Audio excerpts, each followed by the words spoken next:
Angel Moraes here. I'm a DJ producer. Travel all over the world playing all kinds of places, and through that been very interested in gastronomy and food, and that's why we're here today. No music today. This is about food and the fact that I'm a foodie. This has been a long time coming because I have a lot of friends that have asked me to do this, but I'm not very good with cameras or videos and stuff like that, so I was procrastinating for a while. But since we're in this situation, which is not very good, and we're all locked down, so I thought I'd share something with you that to me would be a little more interesting. My mother and father are Puerto Rican, but I was born and raised in New York, in Brooklyn.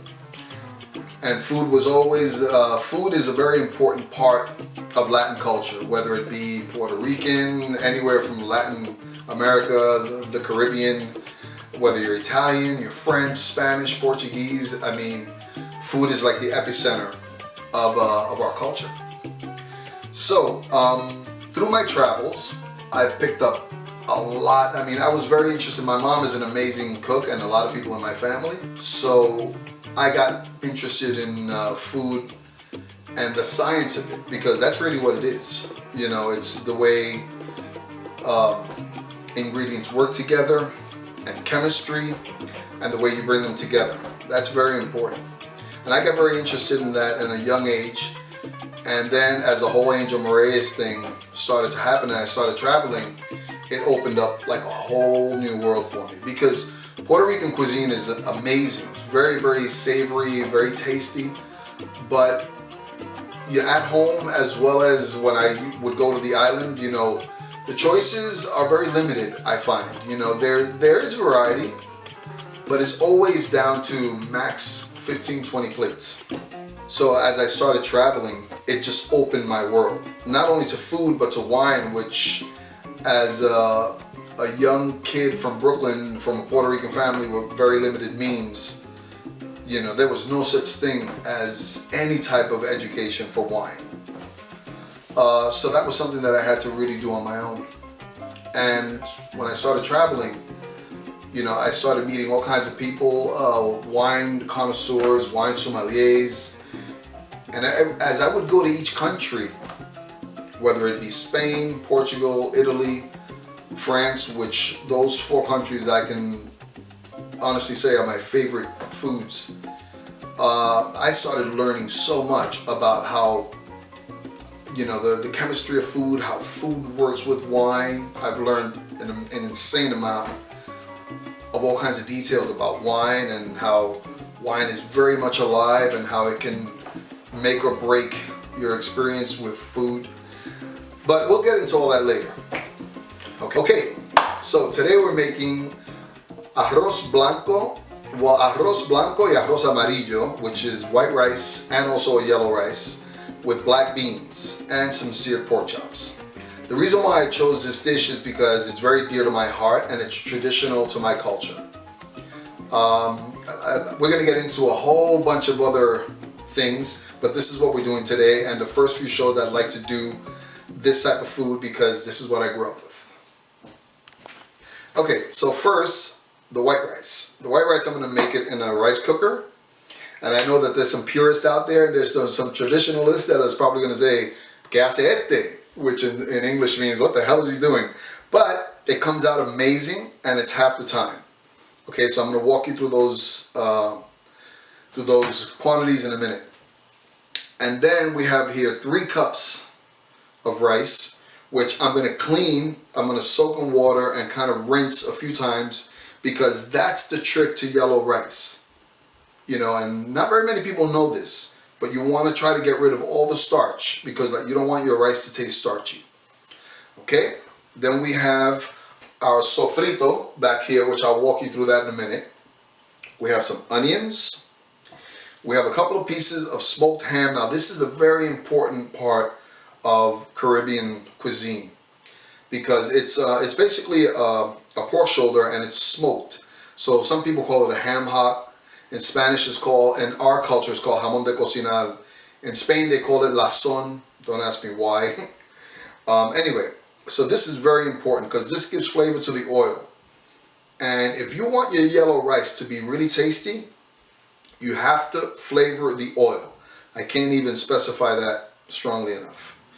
Then we have some crushed tomato. We have some adobo.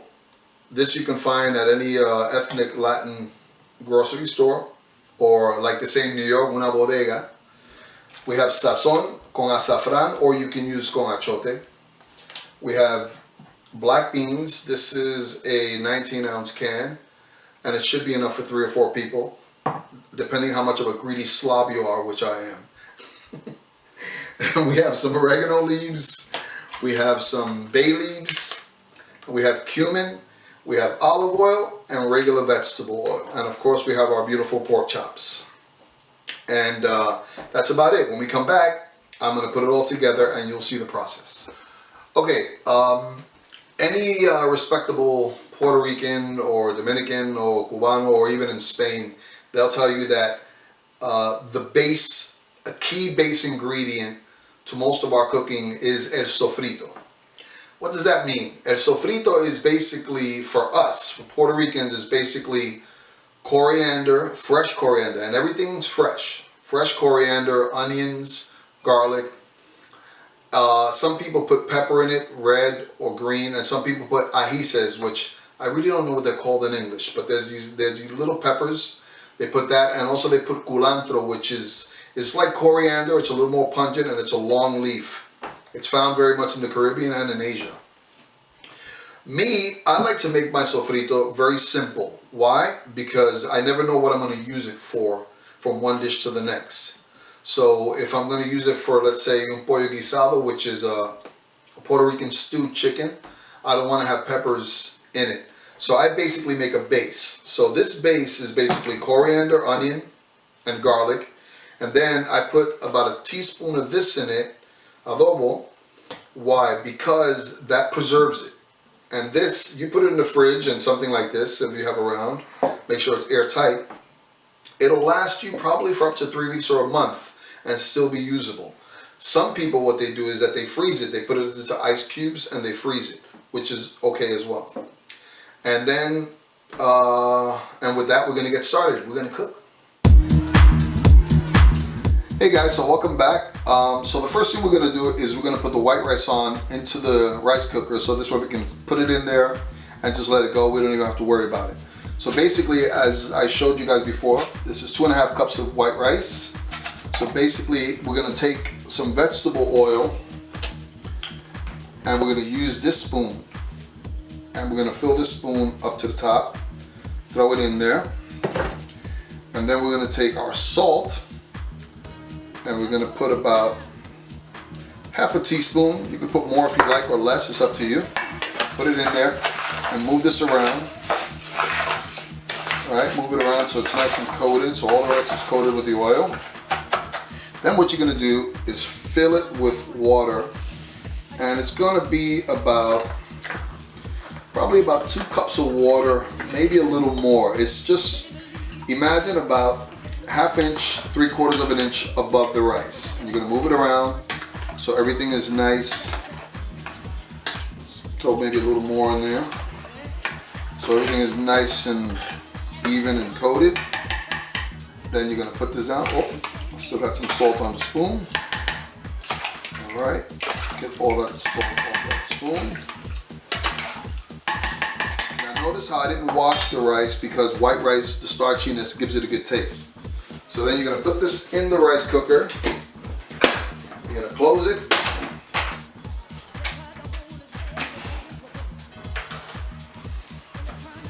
And you're going to just put it on set. And that's that. Okay, and now we're going to put the yellow rice on. Now I just want to take a moment to explain. The reason why the rice goes on first is because it's what takes the longest to cook. So now we're going to put the yellow rice. Now I want to remind everybody that I cleaned the rice already, and it's very important that you clean it. Okay? So basically, for the rice, okay, we're going to put two of these spoons in here. Okay, maybe another 1/2 spoon, because remember what I told you about flavoring the oil. Okay, we're going to turn on the heat, we're gonna take our pieces of ham, throw them in there with a couple of pieces of onion. See that? It's not very much, but it's enough to flavor and just, you know, give a nice aroma to make the oil nice and aromatic. Okay, so we're gonna take our olive oil, and I like to do this, and we're gonna do this, right? We're gonna cover this up. Then we're gonna take our pork chops. Check out these pork chops. These are like sirloin center cut, okay? These are sirloin center cut pork chops. You may be asking why. Usually when you go to a Latin restaurant, they're thicker. And like I said, you know, I do things differently because I find that they work better for the actual product. So usually in Puerto Rican cuisine, they'll take a really thick rib chop and they'll seep it in oil and fry it. That's not, chemically that's not good for the meat because you get a nice toasted pork chop on the outside, but then the inside is dry as cardboard. Back to the pork chops.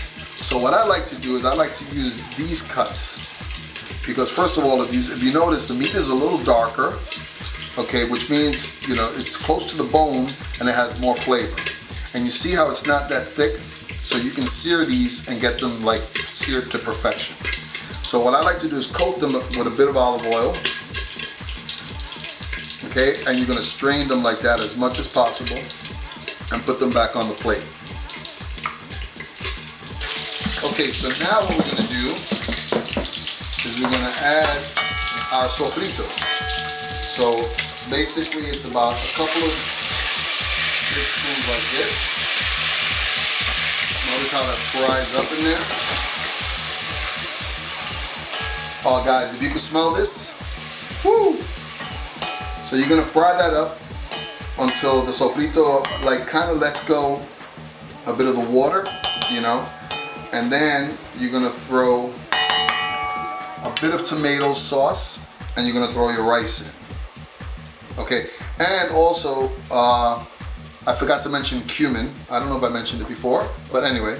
So you're gonna put a little bit of cumin in here, not too much, you know, but just enough to get a bit of that beautiful aroma that cumin has into the rice. Okay, so see how nice that is now?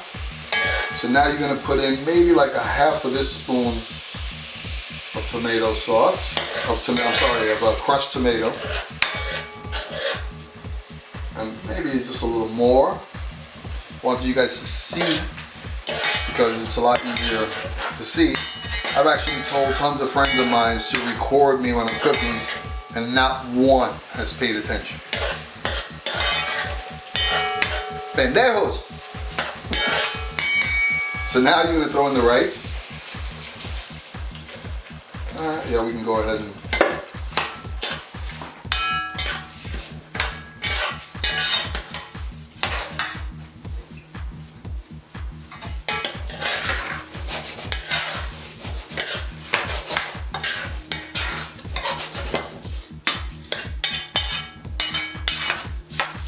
so you're gonna move that around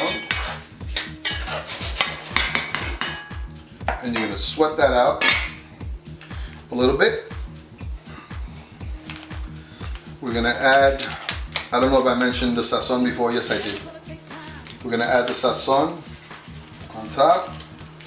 That's where the color comes from. And it also gives it a nice tangy flavor.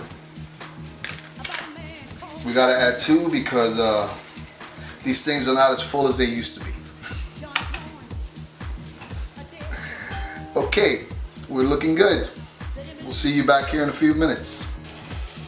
Okay, now as with the white rice, you're gonna add the water. And then you're gonna move it around. Move it around. Make sure to get all the rice in there, because otherwise then you'll have some pieces that are not really cooked.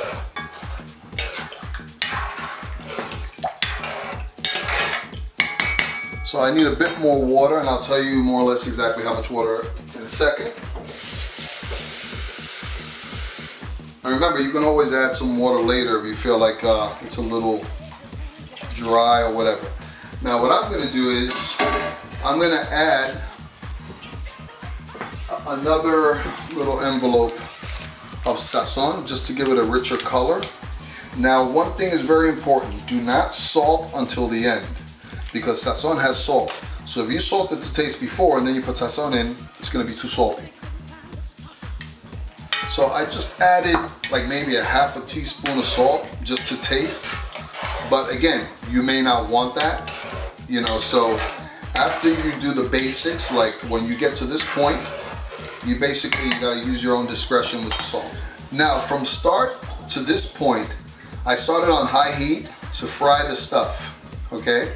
So now when you get all the stuff in like this, then you wanna bring the heat to like medium or anywhere between medium and I would say like 40% heat, maybe even a little less. And what you want to do is you want to cover it, but I never cover it all the way because then the rice would come out soggy. What I do is I leave it like that. Okay, so if you can see, I leave it just so it can basically the water can evaporate a little, but not too much, because then if it evaporates too much, then it'll be very dry. If it doesn't evaporate enough, then it'll be like soggy, you know, almost like a porridge, and you definitely don't want that. Okay guys, now for the black beans. So as you can see, I put some onion in here. This is about a third onion and chopped as so. I don't know how you would call this, but and then you know you just delayer them or whatever you want to call that. And there's like 2/3 cup of the chopped ham hock in there. So to this, I'm going to add a spoon about this big. This is probably about a 1/3 cup of vegetable oil. All right, I'm going to turn on the heat on high. I'm going to move this around. Now while that pot gets hot, what I'm going to do is I'm going to grate some fresh garlic. And now I like to do this because the garlic kind of melts into the oil. If it's important that you have a really good grater, don't cheap out and don't be, you know, like don't squeeze a quarter so the eagle screams. Okay, spend some money, get the quality stuff. This is very good, and as you can see, it works really, really well like this. Be careful, you know, don't go. I'm going fast because I've done this quite a few times, but don't go too fast because you can cut yourself. So you just go until you kind of feel the blades. You know, don't put this in there because nobody wants to find a big chunk of garlic like that in their beans. So basically that's it. You're gonna take your spoon, move this around. Okay, now you're gonna bring this until it starts sizzling. And it's almost similar to the rice, but a little different. Now you also wanna put a few bay leaves, 2 or 3, depending on how strong they are. You know, bay leaves is when you get them nice and fresh, it can be very cool, very aromatic. So you're gonna put 1, and let's see if we can find another nice size one in here, and 2. Now try to get bay leaves that won't fall apart, because the last thing you want to do is bite into a bay leaf. It's very bitter. So we're going to let that go for a minute, and when that's sizzling, then we're going to throw in the black spoon I showed you. We're going to throw in about 1.5 of these of the sofrito that I mentioned earlier. Then we're going to let that go and throw the beans in right after. Okay, here we go again. That smells glorious. Any respectable person who makes beans will tell you that the ham gives beans the flavor.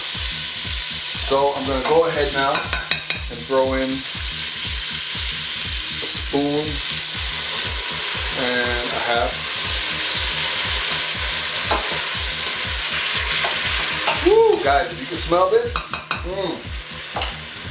And I'm going to also do like maybe a little teaspoon of cumin. Okay? Not much. And then we're going to throw in like a tablespoon of the tomato. I'm going to fry that up for about 30 seconds on high heat.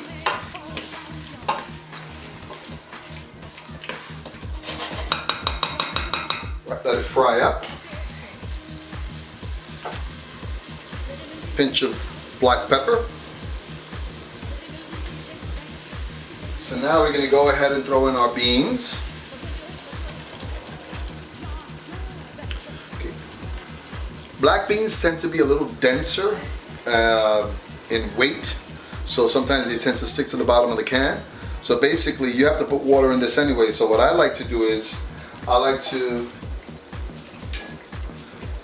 get the residue of my last sofrito jar, throw it in here, right? And then I fill the rest of that up with water, and that's what I do. I throw it in there. And we're not gonna throw it in just yet, but we'll throw it in a few minutes. Okay, I almost forgot, but I like to put a little potato in here because it thickens up the sauce.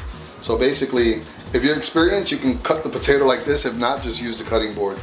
So I do this. If you're gonna do this, never move the knife because that's how you get cut. Just go straight into the potato and just chop it in like this and you'll be fine.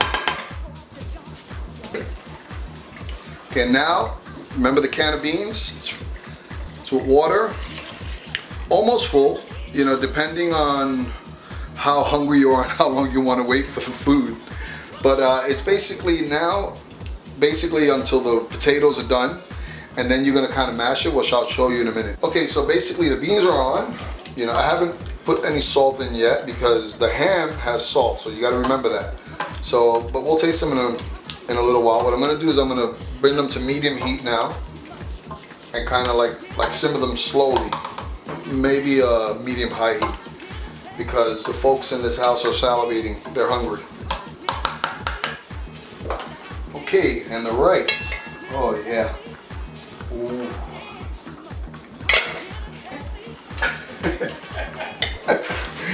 This is coming along nicely. Okay guys, so I've been cooking for about 20 minutes or so, maybe a little more. And obviously we cut away, you know, in the interest of time. But look, as you can see, this thing has already come to warm, and the white rice is almost ready. And it looks perfect. All right, so let's see. Oh, so it's almost time to spin it. Not necessarily yet, because then all the corners have to be, you know, pretty much dry. And then, like they say in Puerto Rico, darle la vuelta. So we have to turn it. But okay, so as you can see, guys, beans are really coming along, and the smell in here is, huh, Nadia? Okay, now we're gonna move our rice, and basically you're gonna just turn it like that, right? Turn it in. You gotta make sure the top of the rice is at the bottom. Very important, so this way you won't have to move it again. And that's it. Un arroz amarillo como Dios manda. Basically, I like to do this. Don't ask me why, but it works. You know, I guess because the rice is even. So that rice, like this rice usually always takes anywhere between 30 minutes and 45 minutes, depending. So you want to open it maybe just a little more now, you know, so it's right on point. But hey, so just a little side note. Usually in the yellow rice, when I put the water in, I'll usually put a quarter cup of beer, half a cup of beer, and it gives it an amazing flavor because, you know, beer has sugar. So it gives it like this beautiful, I can't even explain it, but really good. I didn't do that this time because I want to keep it basic for all you guys. But, you know, use your imagination because that's what great cooking is all about. Okay guys, so the final touch to the beans is, usually you use a potato masher or something like this, but I don't know where it is. So I'm gonna use a plastic cup, which to be honest with you works better. Always use plastic, don't use glass, because if it's weak glass, you can cut yourself or you can ruin the dish. Okay, so what I like to do, I give it a couple of mashes like this. you know, try to get some of the potatoes. Do this. Obviously we clean this up. And we put this, and see, your beans are done. Consistency, beautiful. The sauce is beautiful. And now we shut them off. And we put them aside. We put them aside and we cover them because you don't want them to dehydrate. The white rice is done, as you saw. The yellow rice is almost there. The beans are done. So now we're gonna sear some pork chops. So we're gonna turn the heat on to high. If you notice, you see, it's not a lot of oil. It's maybe 2/3 cup of oil. It's really good olive oil. So you're gonna bring that to a heat. Don't smoke it because then it'll get bitter. And what I'm gonna use, very simple, very Latino, very Puerto Rican, is some adobo. But very important, don't ever salt your meat before you cook it. I know in Puerto Rican culture, they'll take a pernil and they'll adobo the hell out of it and put it in the fridge for 24 hours. In my opinion, that's always a mistake. What you wanna do is you wanna flavor the meat with everything but the salt. And before you put it in the oven, or before you sear it, then you use whatever salt you're gonna use. And even better, sometimes you can sear it and then salt it after. But I'm not doing that because this is flavored salt. So it goes really nice when you put it in there. And I'm also gonna use some oregano leaves and some black pepper, because as they say, as El Gran Combo said, con pimienta y oregano el lechón. And that's what this is, it's pork. So oregano and black pepper is like a marriage made in heaven for pork. So as soon as this is hot, we're gonna start searing. Okay, so see how it's a little, so what I'm gonna do is I'm gonna take one, throw it in there, and I'm gonna take this other one, throw it in there.